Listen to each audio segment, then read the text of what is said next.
So we're here today with Rainbow Mosho and her mom Yadira, and I'm so happy to have you both here. Rainbow Mosho is a young author. She's an inspiration and she's an amazing artist, and we'll get to that in a minute. But I want to start off by asking you, Rainbow, this is not your birth name, is that correct? That's not my birth name. Okay, so can you tell us about how you decided to take on the name Rainbow Mosho? So my is female for Thomas in Greek, and I wanted to be called a rainbow. And then I started making pretty art, and I decided that my artist name should be Rainbow. And we cut a part of Mashopolis, my long Greek name, and turned it into Mosho. And can you tell me what about the rainbow is it that you love? Yeah, is that I'm filled with music, art, life, and emotion. I express how I feel, how I look, and how my day has been, and how I want to live. Is it important to you to inspire your peers to maybe expand their way of living and to sort of adopt some of those perspectives? Is that important to you? It's important because I help others find out who they are and what their mission is in life. Okay, that's amazing. So, as I mentioned, you're an artist, you're an author, you're an inspiration. So, can you tell us how you describe yourself as an artist with autism, which you mentioned on your blog that you are an artist with autism who sees the world differently? So, can you tell me what that means? Well, when I see the world differently, I don't see it how other people see it in reality. I see it in my own way, filled with color and mystery and different places to go and discover and get new ideas. It's beautiful. And mom, can you explain then your experience of how Rainbow sees the world, her unique perspective, and how you've supported that as her mother? Hi, thank you. Very glad to be here. And now that Rainbow is 13 years old, this process of her developing as an artist, yeah, adapting, evolving. And in the last 2 to 3 years, her art has drastically changed. The use of color, the shapes, the precision, as to how she's creating. She uses her iPad. She uses her index finger for every piece of art that she makes that is digital. Okay. She also paints. She also draws. But for now, Sometimes I imagine myself wishing that I could do graffiti one day. Oh, she that would wants be to, fun. yeah, I know she wants to do graffiti one day. So for me as a parent, as I see what she is, and I try to take a step back, so many times, and I ask her questions, especially with our books, and how do you feel? What do you think?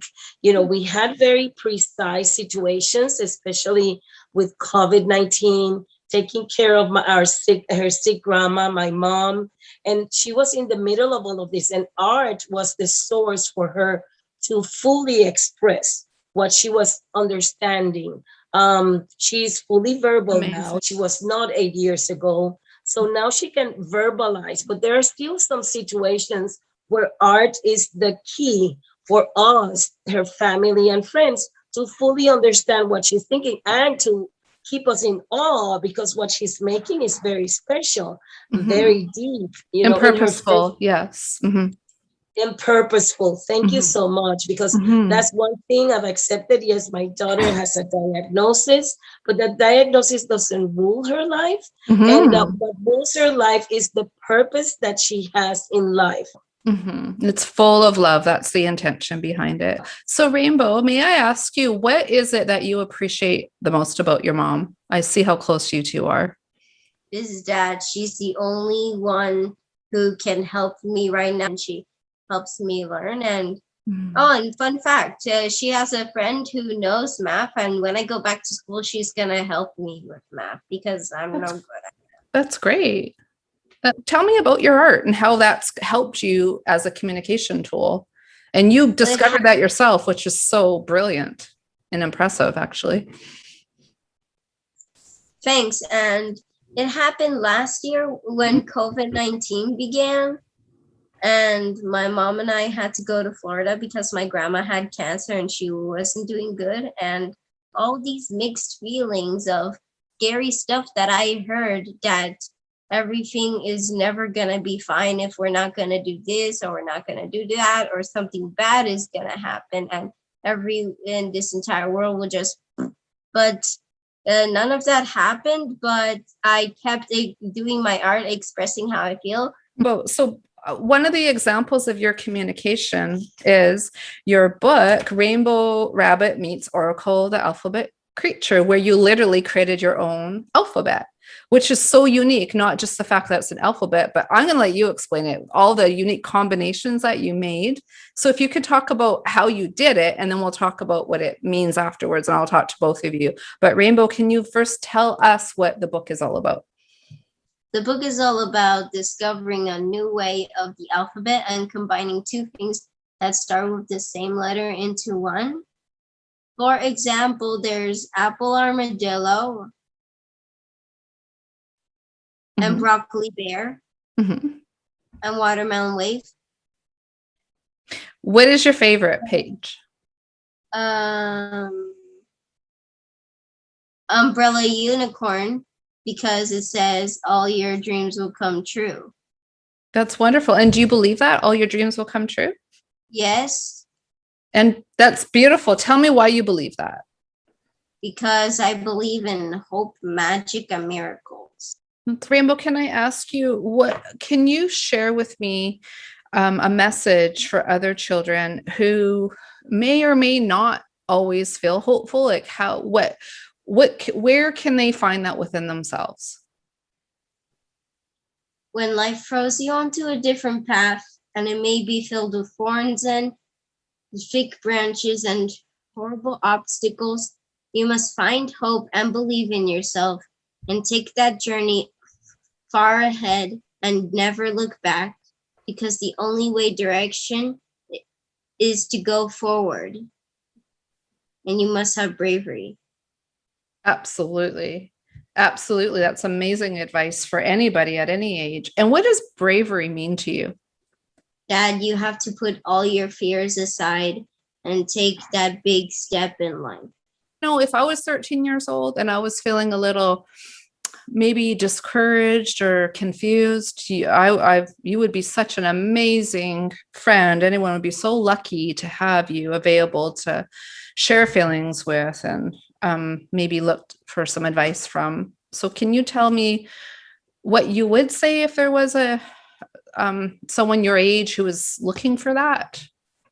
I would tell them everything's going to be all right. All you have to do is find a plan, give a solution, and continue on with your life filled with hope and happiness.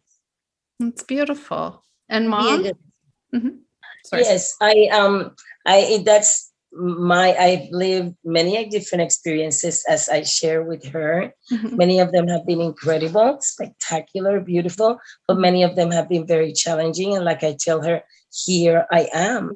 Rainbow and Mom, thank you so much, both of you, for your time. I love speaking to both of you. I really look forward to keeping in touch with you and following everything that you're doing. And do you have, both of you, starting with you, Rainbow, and then Mom, can you please provide one closing piece of advice or anything you'd like to share? I just want to say, don't let anything push you down to ground until you become a grain of something microscopic. You just need to push your doubters aside and be who you are and what you're about to become. And when your story ends, you find another story and you continue that for eternity. What? That's amazing. I need to hear that again. When your story ends. When your story ends, find a new story that you start. Wow. That's amazing. Thank you. And Mom. To all the parents, my respect, my love. Parenting is wonderful, and it is also very challenging. Me too. She knows it. We need to embrace this process, the world that we live in. All of our children have a purpose. All of our children have meaning. And it is up to us to make sure that all the marvelousness comes out. So let's keep working hard. Let's keep talking to each other, and Love is unconditional. let's keep supporting each other. Beautiful. Thank you so much, both of you.